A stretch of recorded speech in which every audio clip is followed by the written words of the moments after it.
자, 여기까지 해가지고 이제 준지도 학습을 마쳤어요. 요거 말고도 여러 가지 이제 기법들이 있는데 대표적인 기법들만 이제 추려서 책에서 소개를 하고 있고요. 그 다음에 이제 그 마지막 절은 이제 전이 학습인데, 다행스럽게도 이제 전이 학습은 이제 준지도 학습보다는 좀 짧아요. 그래서 이제 금방 끝날 거예요. 자, 일상생활에서도 전이 학습 많이 한다. 사람들도 전이 학습에 아주 능숙하다. 자, 예를 들면 피아노를 칠 줄 아는 사람은 못 치는 사람보다 바이올린을 훨씬 빨리 배워요. 저 같은 경우는 피아노도 못 치고 뭐 바이올린도 못 하고 기껏해야 뭐죠? 그 하모니카 정도나 불고 그러는데, 뭐 피아노든지 바이올린 배우려면 정말 시간이 많이 걸리죠. 악보를 읽는 것부터 해가지고 그런 지식이 없기 때문에. 자, C 언어에 익숙한 학생은 파이썬 금방 배워요. 뭐 함수가 뭔지, 루프가 뭔지, 선택이 뭔지, 변수가 뭔지 이런 거에 대한 기본 지식이 있기 때문에 파이썬은 금방 배우는 거죠. 일종의 전이 학습이에요, 이것도. 전이 학습이죠. 자, 그럼 기계 학습에서도 전이 학습이 가능하냐? 가능해요. 그리고 지금은 굉장히 많이 쓰이고 있다. 자, 결국은 어떤 도메인에서 제작한 프로그램이 있어요. 기계학습 프로그램이 있어요. 아주 성능이 좋아. 쓸만해요. 그랬을 때 또 다른 도메인이 있는데 그 도메인에 데이터가 별로 없어. 그래서 이거 처음부터 새로 학습하기도 그렇고 아주 애를 먹고 있어요. 그랬을 때 그 성공적으로 쓰이고 있는 그 프로그램을 가져다가 이 데이터가 별로 없는 새로운 도메인에 적용을 하는 거죠. 그래서 높은 성능을 얻을 수 있다. 이게 이제 기본적인 전이 학습의 목적이고요. 몇 가지 경우로 나눌 수가 있는데, 과업이 다른 경우, 태스크가 다른 경우, 그 다음에 도메인이 다른 경우, 이렇게 두 가지로 나눌 수가 있어요. 과업이라고 그러면 여기서 이제 예를 들었는데, 영상인식을 하는 프로그램을 음성인식으로 전이한다. 이런 경우는 과업 간의 거리가 되게 멀은 거예요. 쉽지가 않아요, 이건. 거리가 멀어가지고. 갭이 너무 커가지고. 자, 좀 갭이 좀 작은 것을 예를 들면, 자연 영상을 첨부류로 인식하는 과업이 있다. 실제로 그 ILS VRC라는 그 컴피티션에서 굉장히 좋은 그 신경망들이 많이 만들어졌다고 했죠. 뭐 알렉스넷, 뭐 구글넷, VGG넷, 그다음 레스넷, 뭐 이런 아주 뛰어난 그런 그 신경망들이 만들어졌어요. 자, 그러면 그 신경망을 예를 들면 200종의 나뭇잎을 인식하는 과업으로 전이할 수 있느냐? 이제 이런 거죠. 근데 200종의 나뭇잎을 인식하는 걸 만들어야 되는데 막 돌아다니면 스마트폰을 아무리 수집을 해도 종별로 한 20개씩밖에 수집을 못했다. 그래서 총 그 4,000 샘플밖에 없다. 뭐 이런 상황이라는 거죠. 그러면 알렉스넷이나 구글넷 이런 것을 요 나뭇잎 인식하는 그 과업으로 전이할 수 있느냐? 얼마든지 가능하고 아주 뛰어난 성능을 얻을 수 있다.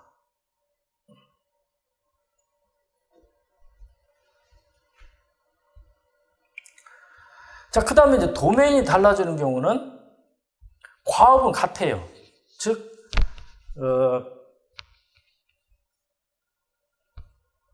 여러분이 그 부류가 같다고 보면 돼요. 부류가 같다고 보면 되죠. 근데 이제 도메인이 다르다는 얘기는 우리가 크게 두 가지로 나눌 수가 있는데, 하나는 특징 공간이 다른 경우하고, 그 다음 특징 공간은 같은데 확률 분포가 다른 경우, 이렇게 볼 수가 있어요. 자, 그러면 특징 공간이 다른 경우는 어떤 경우냐? 자, 영불 번역기가 있는데 이 영불 번역기를 영한 번역기로 전이하고 싶다. 근데 불어하고 한글이 뭐 단어의 개수라든지 이런 것들이 좀 다르잖아요. 그렇기 때문에 특징 공간이 달라요. 예를 들면 그 영불 번역기는 이제 만차원을 쓰고 있는데 이제 한글은 훨씬 그 어유가 풍부해가지고 12,000차원이라든지 이런 경우예요. 특징 공간이 다른 경우죠.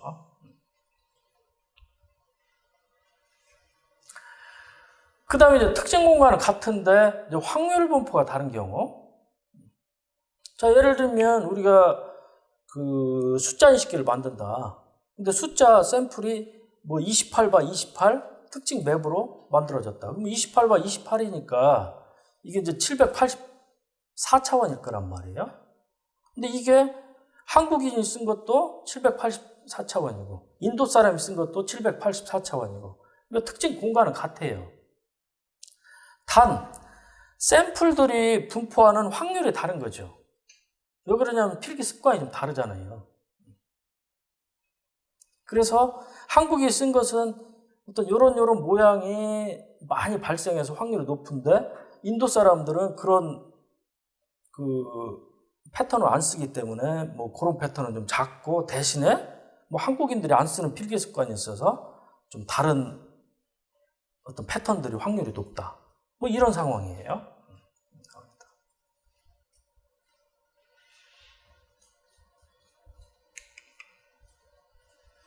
먼저 과업이 다른 경우를 살펴봅시다. 그걸 우리가 이제 그 과업전 이렇게 불러요.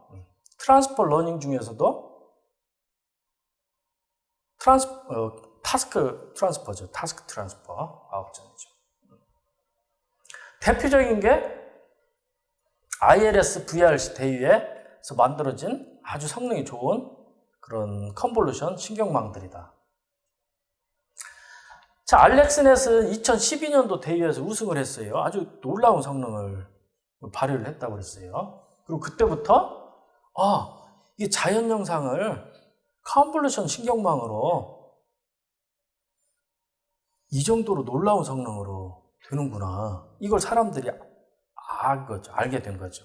그 다음부터는 이제 컨볼루션 신경망을 사람들이 엄청나게 연구를 하고 그 다음에 이제 VGG넷, 구글넷 그 다음에 이제 레스넷이 나오고 그랬죠. 이 알렉스넷은 그 경이로운 성능을 보여가지고 그 컨볼루션 신경망의 어떤 능력을 입증을 한 그런 큰 공헌을 했을 뿐만 아니라 또 다른 공헌이 뭐냐면 프로그램, 아키텍처, 하이퍼 파라메타 값들, 그 다음에 실제 프로그램, 그 다음에 학습이 끝난 그 가중치들을 저장을 해놓잖아요. 그래서 가중치 값 이런 것들을 다 공개를 했어요. 누구나 갖다 써라. 그리고 그걸 프로그래밍 하는 그 API도 아주 잘 만들어가지고 여러분이 그 함수를 호출해서 쓰면 돼요. 실제 텐서플로우나 카페나 이런 데 다 들어있어요. 사람들이 그걸 갖다가 전이학습에 쓴 거죠. 실제로 우리 실험실도 그 초창기에는 그 알렉스넷을 가져다가 우리 이제 이 지역에서 그 취득한 63종의 그 이파리 영상. 뭐 이파리 영상이 기껏 몇천 장 정도 수집을 했거든요. 몇천 장도 되게 힘들더라고요. 다니면서 막 찍어야 되고 또 이게 무슨 나무인지도 이 컴퓨터 공부하는 사람 어떻게 알겠어요? 막 공부해서 알아야 되잖아요. 아주 쉽지 않은 일이에요. 그래서 이제 수천 장을 획득을 해가지고 전이학습을 했죠. 알렉스넷 가지고 잘 되더라고요. 기쁜 순간이죠. 근데 지금은 알렉스넷보다 훨씬 좋은 그런 모델들이 많이 나와 있어가지고 지금 이제 훨씬 뛰어난 모델을 가지고 전이학습을 하고 있어요. 전이학습이 아주 뜨거운 연구 주제로 부상을 했다. 이게 큰 공헌 중에 하나예요, 알렉스넷이. 자, 그러면 이제 기존의 컨볼루션 네트워크를 전이학습에 활용하는 방식이 또 여러 가지가 있는데,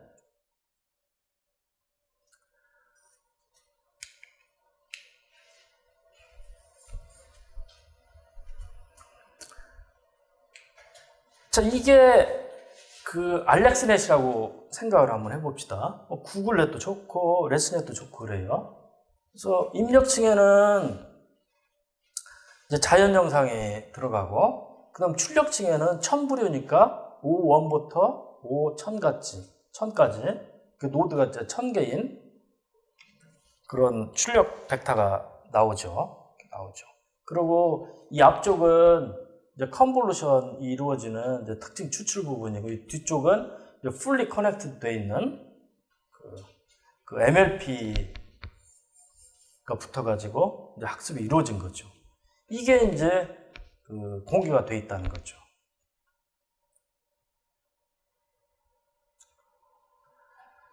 자, 우리가 이제 이런 데서 특징을 따오는 것을 이제 기성 CNN 특징 이렇게 불러요. off the shelf. off the shelf가 무슨 뜻이에요? 쉘프가 그 선반이라는 뜻이잖아요. 우리가 이마트 같은 데가 선반 가서 그 만들어진 거 이렇게 라면이나 뭐 빵 같은 거 가져오면 되잖아요. 그 이제 돈만 되면 얼마든 내가 원하는 대로 활용을 할 수가 있죠. 이 마찬가지로 이런 것들이 이미 만들어져 있어 인터넷에 떠 있다. 그냥 갖다 쓰면 된다는 거예요. 그래서 이제 off the shelf 컨볼루션 뉴럴 네트워크 피처 이렇게 불러요.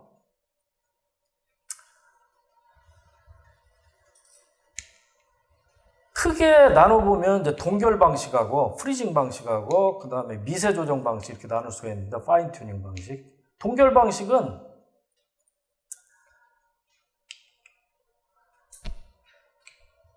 여기에 있는 웨이트를 그대로 갖다 쓰는 거예요. 동결시키는 거죠. 똑같은 놈을 갖다 쓰는 거예요. 고정시키는 거죠. 그래서 내가 여기 이제 화살표로 굵은 화살표로 파란 화살표로 표시를 했는데, 여기에서 출력되는 놈을 내 특징으로 따다 쓸 수도 있고, 아니면 여기서 따다 쓸 수도 있고, 아니면 그 fully connected의 히든층에 출력을 갖다 따다 쓸 수도 있고. 그래서 어떤 적절한 층에서 나오는 출력을 특징으로 따다가 쓰는 거죠. 특징으로. 이런 것들이 이제 동결 방식이에요. 그러면 이제 그 특징을 따오면 그 다음 어떻게 하느냐. 그 특징이 입력이 돼가지고 우리가 얕은 층의 그 신경망을 써도 된다는 거죠. 왜 그러냐면 이 특징 자체가 여러 층을 거치면서 정제가 된 그런 아주 고급스러운 특징이잖아요. 그러니까 그 히든층이 하나나 두 개인 그 얕은 구조예요. 우리가 3장에서 공부한 그런 MLP 정도를 가지고 학습을 해도 꽤 높은 성능을 얻을 수가 있다. 자, 동결 방식으로 우리가 좀 포멀하게 이렇게 써보면, 새로운 과업의 훈련 벡터가 있으면 여기 이제 새로운 과업이에요. 뭐 나뭇잎알이라든지 아니면 뭐 버섯을 인식을 한다든지 있을 때 샘플을 알렉스넷에 입력해서 새로운 훈련 집합 x1-x2-xn- 이게 새로운 이제 피처 벡터죠. 내가 아까 그 파란 화살표로 되어 있는 거기서 출력되어 있는 놈을 따온 거, 그 놈을 이제 x-라고 하자. 그럼 아주 단순하죠. 근데 두 번째 단계에 가서 x-하고 우리가 레이블 정보는 다 알고 있죠. 그래서 이제 이 두 개를 가지고 훈련 집합으로 써서 학습기를 학습을 하면 돼요. 학습기는 뭐 MLP를 써도 좋고, 11장에서 배우는 뭐 SVM을 써도 좋고, 12장에서 공부하는 뭐 트리블리기를 써도 좋고. 자, 두 번째는 이제 미세 조정 방식인데, 파인 튜닝 방식이죠. 이 방식은 이 파란 박스로 표시되어 있는 이걸 떼내버리는 거죠. 떼내고 새로운 걸 붙이는 거죠.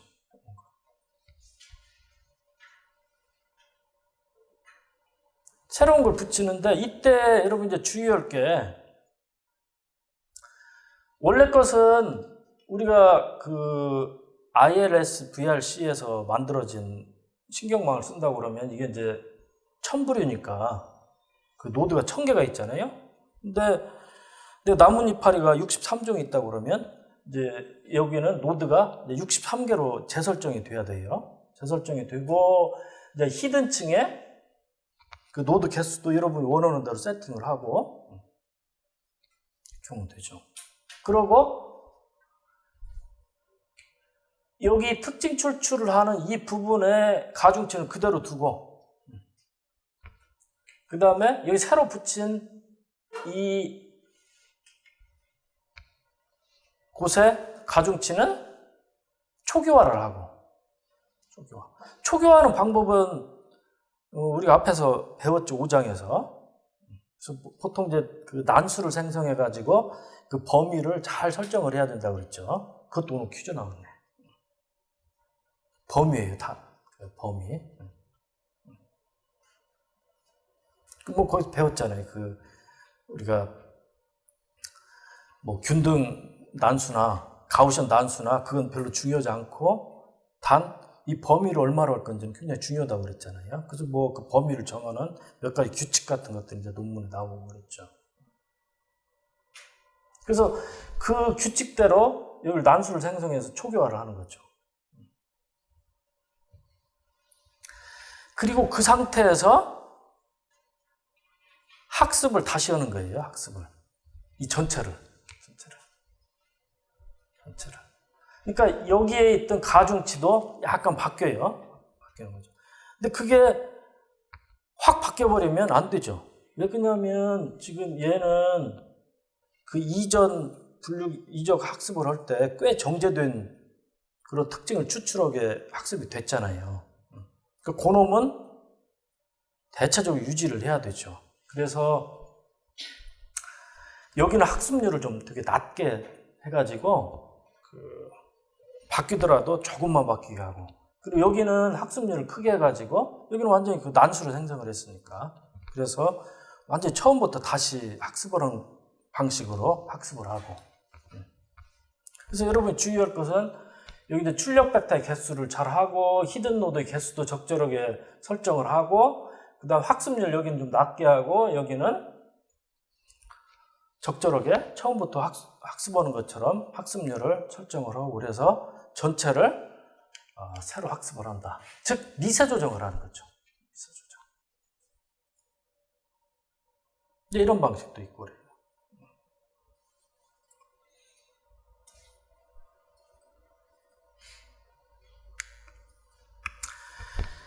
자, 알렉스넷이 전이학습을 촉발시킨 이후에 여러분 알다시피 VGG넷이라든지 구글넷, 그 다음에 레스넷, 또 RCNN 이런 더 발전된 그런 네트워크들이 많이 나와 있어요. 그리고 요 새로운 네트워크들도 다 공개가 돼 있어요. 그리고 API가 잘 만들어져 가지고 쉽게 사용을 할 수가 있어요.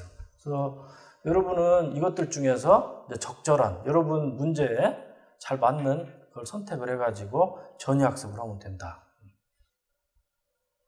대체적으로 알렉스넷은 좀 지금은 이제 좀 구닥다리가 돼가지고 이것은 회피를 하면 좋을 것 같고 VGG넷이나 구글넷이나 레스넷, RCNN 이런 것 중에서 선택을 해서 이제 전이학습을 하면 돼요. 자, 그러면 이게 왜 작동을 할까? 왜 잘 될까?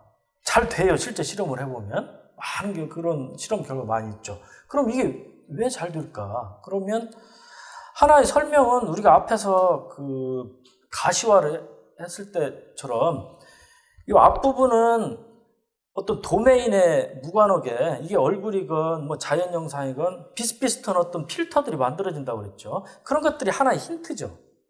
근데 그것이 모든 걸 설명을 하지는 않죠. 그래서 이 요신스키라는 분은 또 체계적으로 뭔가를 실험을 했어요. 실험을.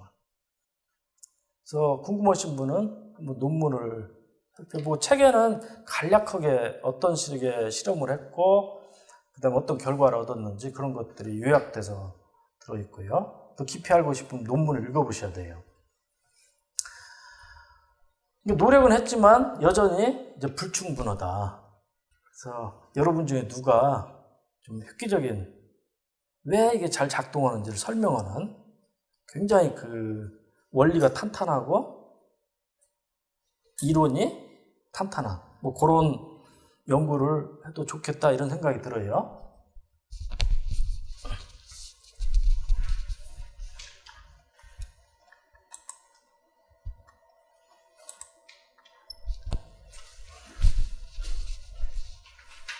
응?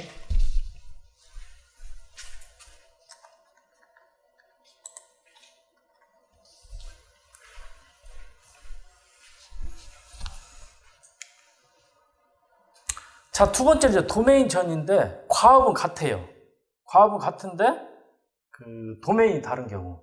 이제 도메인이 다른 경우는 아까 얘기한 것처럼 이제 특정 공간의 경우, 그다음 특징 공간은 같은데 확률 분포가 다른 경우 이렇게 나누는데 이 후자의 경우를 우리가 보통 도메인 어댑테이션, 도메인 적응 이렇게 불러요. 그래서 여기에서는 후자, 즉 도메인 적응만 설명을 드릴게요.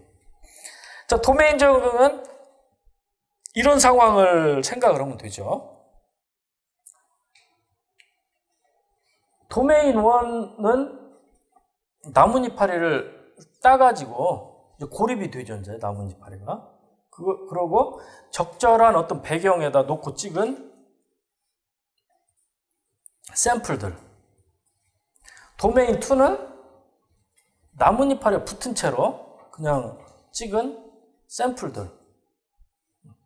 특징 공간은 같죠? 예를 들면 이게 이제 128 x 128 영상으로 표현이 되어 있다고 그러면 그 128 곱하기 128이면 얼마인가요? 만 얼마 되겠죠? 그 차원이죠. 그래서 얘도 만 얼마 차원, 얘도 만 얼마 차원. 같은 차원이에요. 특징 공간이 같아요. 단 확률 분포가 다르죠.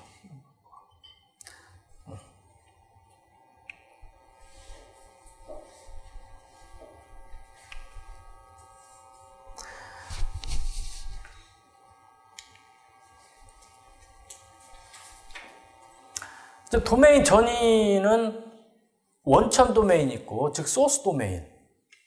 얘가 이제 소스 도메인이라고 그러고, 그 다음에 그 목표 도메인, 타겟 도메인 있죠. 얘를 타겟 도메인이라고 그러면 이미 왼쪽 같은 경우는 샘플을 많이 확보를 해가지고 학습이 돼가지고 성능 높은 어떤 프로그램이 있다. 이렇게 생각하면 돼요. 근데 이 원천 도메인에서 만들어진 프로그램을 이 타겟 도메인으로 전이를 하고자 한다. 뭐 이렇게 생각을 하면 되죠. 그래서 원천 도메인을 XS라고 표기를 하고 목표 도메인 훈련집합을 XT라고 이렇게 표기를 하자. 그러면 또 이것도 이제 세 가지로 또 분류가 할 수 있는데 이 목표 도메인의 훈련집합 XT에 해당하는 레이블이 있는 경우, 없는 경우, 일부만 있는 경우 이렇게 나눌 수가 있죠. 그래서 YT가 있는 경우는 이제 지도 도메인 적응이라고 부르고 없는 경우는 비지도 도메인 적응이라고 부르고 일부만 있는 경우는 준지도 도메인 적응 이렇게 나눌 수가 있어요.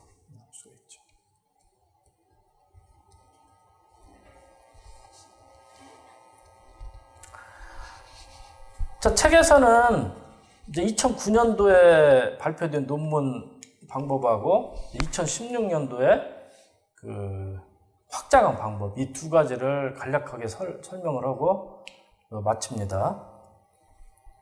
이 도움이라는 분은 원천 도메인하고 목표 도메인의 특징 공간을 이 세 배로 불려요. 세 배로 불려가지고 확률 분포를 맞춘다. 그래서 소스 도메인은 그 소스 도메인의 XS, 그 다음에 XS, 그 다음에 0.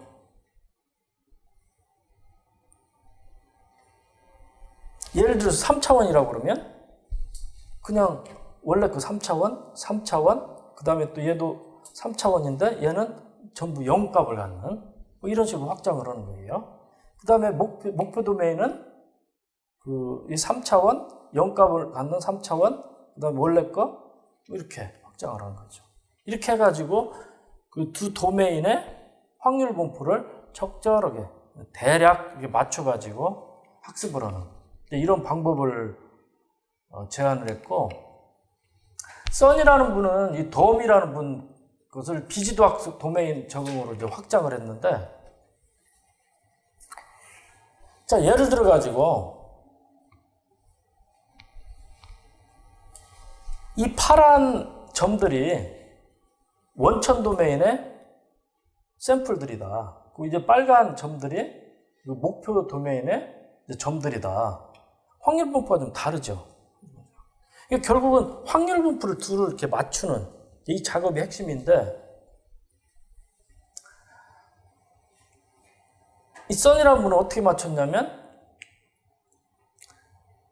이 파란 점 분포에 화이트닝 변환을 해요. 화이트닝 변환은 원점을 중심으로 분포하게 이동을 시키고, 그 다음에 이 길쭉하게 분포되어 있는 것을 동글동글하게, 즉 공분산 행렬이 이렇게 그 단위 행렬에 가깝게 만들어주는 거죠. 그래서 이렇게 한 다음에 이 상태에서 이 목표 도메인의 분포로 이렇게 맞춰주는 거죠.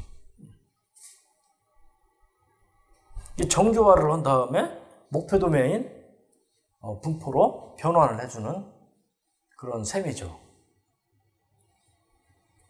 그래서 이 확률 분포를 둘이 유사하게 맞춰주는 뭐 그런 기법이에요. 그래서 그 첫 번째 단계를 우리가 화이트닝 변환, 그 다음에 두 번째 단계는 이제 컬러링 변환 이렇게 부르고, 이걸 이제 알고리즘 형태로 쓰면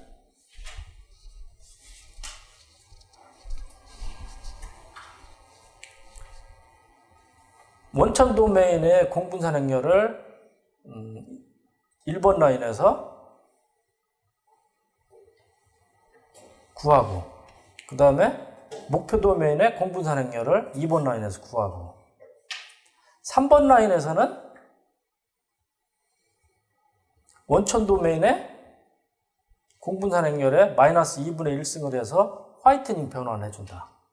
이게 바로 아까 그 동글동글한 분포로 만들어주는 거고, 그 다음에 목표 도메인의 공분산 행렬에 2분의 1승을 곱해가지고 목표 도메인의 확률 분포에 맞춰주고, 이런 과정을 거쳐요. 마지막에는 이제 변환된 훈련 집합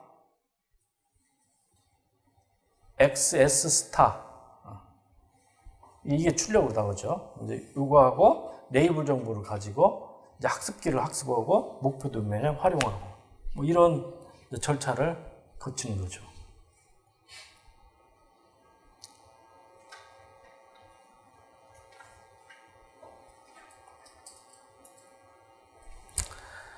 여기까지가 7장입니다.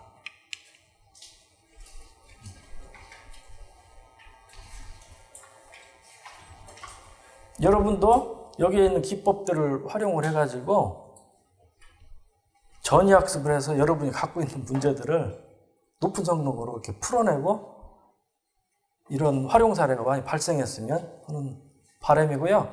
이것으로 7장을 마칠게요. 여러분 수고 많았습니다.